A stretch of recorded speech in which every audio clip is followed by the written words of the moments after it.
Ano daw ate? Anong sabi mo ate? Ate, pakitagalog naman ang sinasabi mo. Ate, ano ba naman yan ate? Labas na ang kaluluwa sa sinsot mo. Oh, ito naman parang may mali kay number 9. At parang may mali kay number 9. Ito, parang bet kong sumakay dito sa... Parang ang sarap sumakay dito sa nayog-yug na to. Parang pila-pil ka.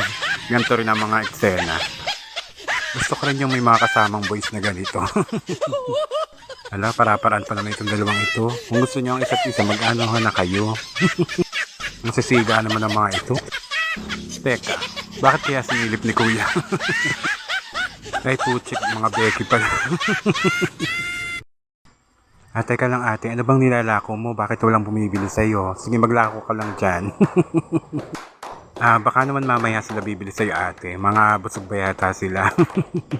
Magtinda ka lang. Ay, ang ganda naman ng dress ni ate. Palong-palo sa paglalakad.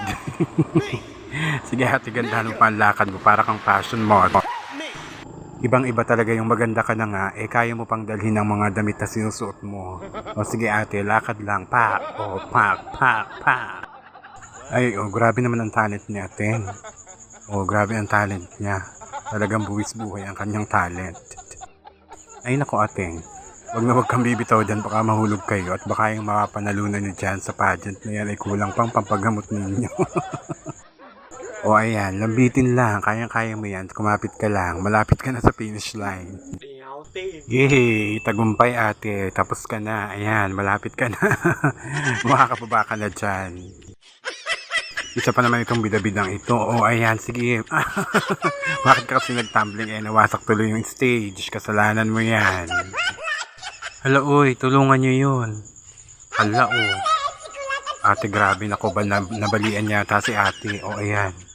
Ay, mukha nga, nabalian nga talaga siya. Grabe ang... Ay, nako, ang hirap talaga ng buhay.